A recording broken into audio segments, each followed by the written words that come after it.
compound naming is a key part to working in chemistry, as that being able to recognize, name different types of compounds is part of the fluency of chemistry, so we know what compounds are, what types of compounds they are.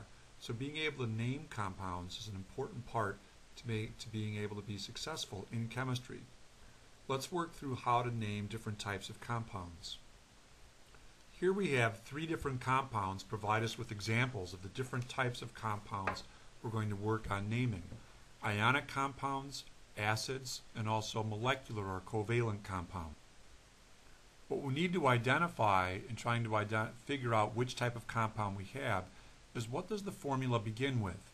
Our choices are, does our compound begin with a metal, a hydrogen, or a non-metal? Because each of these will tip us off as to what type of compound we have, which then guides us to what strategy we should use to name the compound. So our first step is we need to take a look at the first atom in the formula. What is it? And our first one here, sodium, this is a metal. And here we have hydrogen is our first atom in the compound. And in our last example we have something, nitrogen, which is a non-metal. Identifying the first atom tells us what type of compound we have. And that ionic compounds start with metals.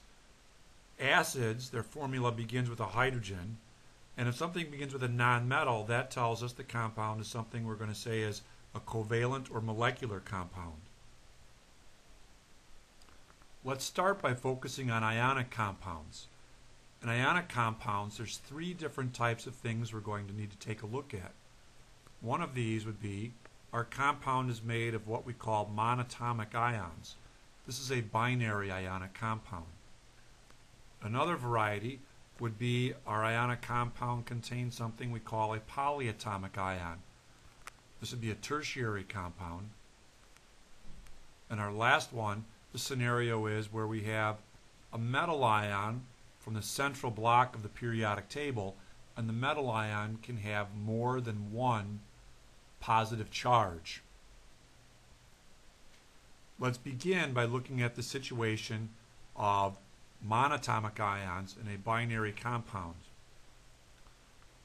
Our compound is made of potassium, which we know from the periodic table is a K1+, and we have an iodide, which is a 1- from its location on the periodic table. We have a metal and non-metal combination. This comes together where the positive needs to cancel out the negative, so we have one piece of potassium plus 1 piece of iodide minus 1, and that's why our formula is Ki. Naming the compound, the metal name stays as is, and the metal name goes first. The positive ion or the metal name goes first in ionic compounds, so this is known as potassium. And then instead of iodine, which is the name of the element, when we name an ionic compound, we drop the ending of the non-metal and we add IDE. So instead of iodine, this becomes iodide, and our compound's name is potassium iodide.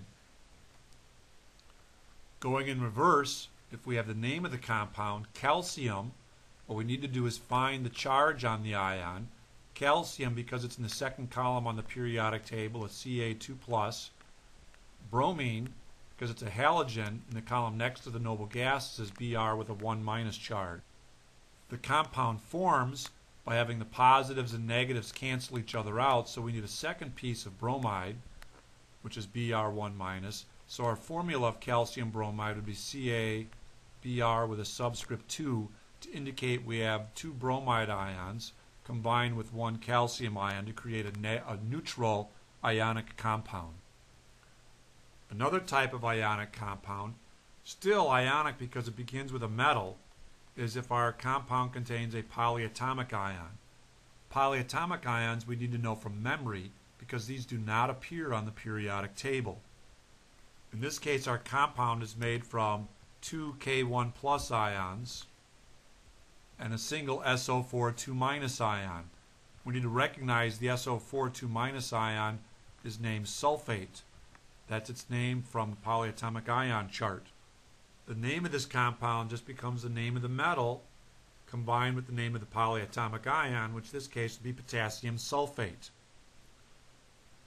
Moving in reverse, if we have a name, sodium carbonate, the carbonate here tells us that we have a polyatomic ion because polyatomic ions most end with "ite" or "ate." This would be something we didn't know from memory, and we will not find on the periodic table. The strategy would be to write down sodium with the charge on it and carbonate with its charge. Sodium is 1 plus, carbonate is 2 minus, so we'll have to have 2 sodium ions combined with our 1 carbonate ion so that the charges balance out. This gives us our formula of sodium carbonate, which is Na2CO3. Now another thing can come up with polyatomic ions. Say we have something such as barium nitrate. Again, let's write the formulas with their charges of each piece in our compound. Barium is a +2 ion because it's in the second column of the periodic table. Nitrate is NO3 1 minus charge, and we have 2 pieces of nitrate.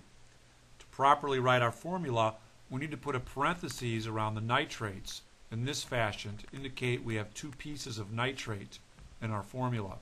So this would be the proper form of our formula for barium nitrate.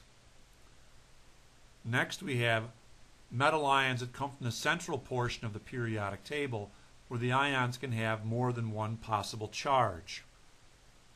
These compounds, we have to identify the charge on our sulfate. Sulfate's -2, so in the first compound on the left, our iron has to be a +2 to match up with the -2. And our compound on the right, we see that the sulfate, since there's 3 of them, that's going to generate, it's a -6 total charge. It has to be balanced out by a +6. So the charge on each iron in the compound on the right is a +3. The way to attend to this is what we do is we place a Roman numeral in the name of the compound that gives us the charge of the metal ion. So our compound on the left, it's +2. So we say iron 2 sulfate, where the Roman numeral 2 communicates that the iron has a +2 charge. Compound on the right, since it's a +3 iron that's in the compound, we name the compound iron 3 sulfate, where the Roman numeral communicates that in this compound iron has a +3 charge.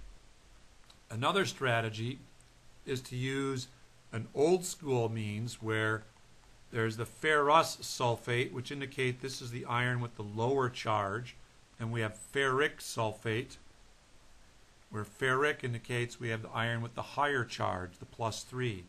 Ferrous is Fe2 plus, ferric is Fe3 plus. Either naming system is acceptable. Going with the iron 2 sulfate or ferrous sulfate communicates the same thing. Iron 3 sulfate and ferric sulfate both communicate the same thing to indicate what our compound might be.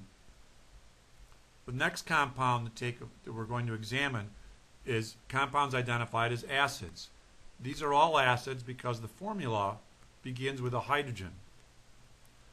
Now to name acids, the strategy is going to be let's separate the acid into H plus ions and identify what the negative ion is that makes up the acid.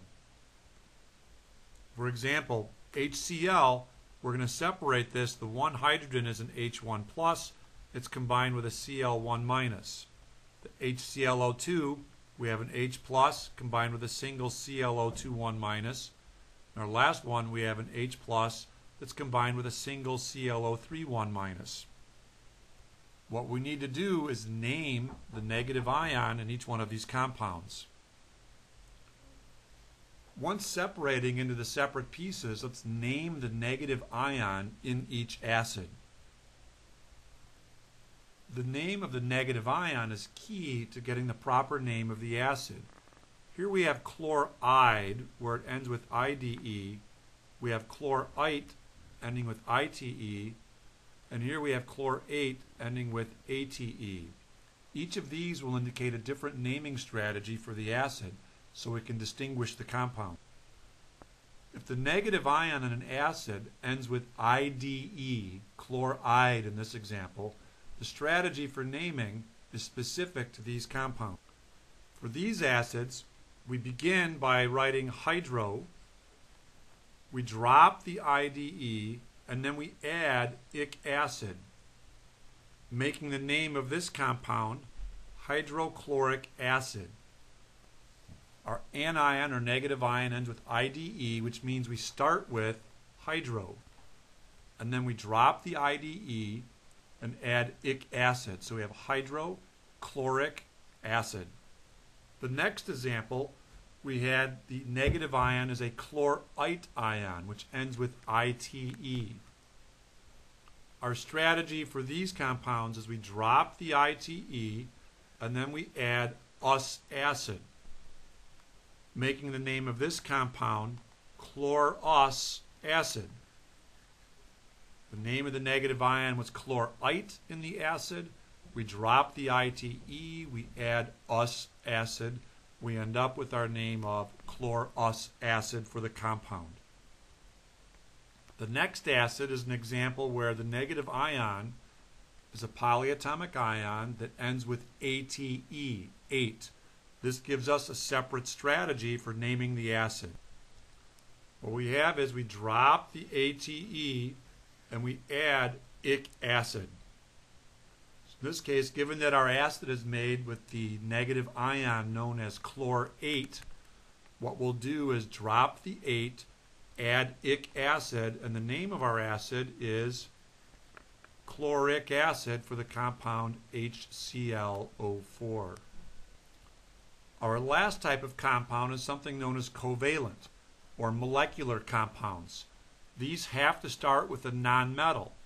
Examples of covalent compounds would be such as N2O, CO2, CO, Cl2O7. All of these compounds begin with a nonmetal.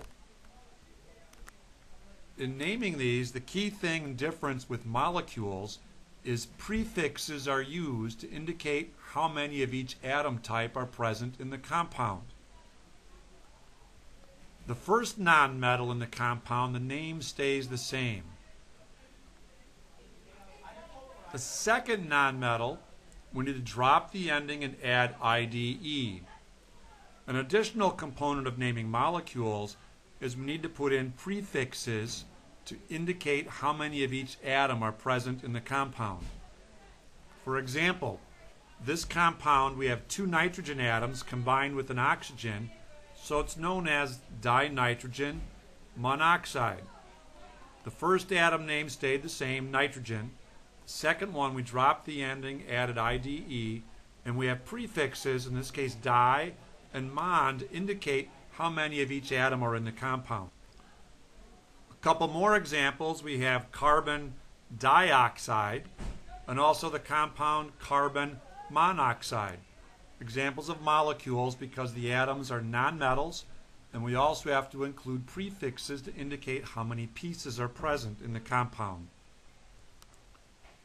Another example, we have Cl2O7, which would be dichlorine heptoxide. Again, the key being with molecules, it's all nonmetals, and we have to have prefixes to indicate how many of each atom are present in the compound.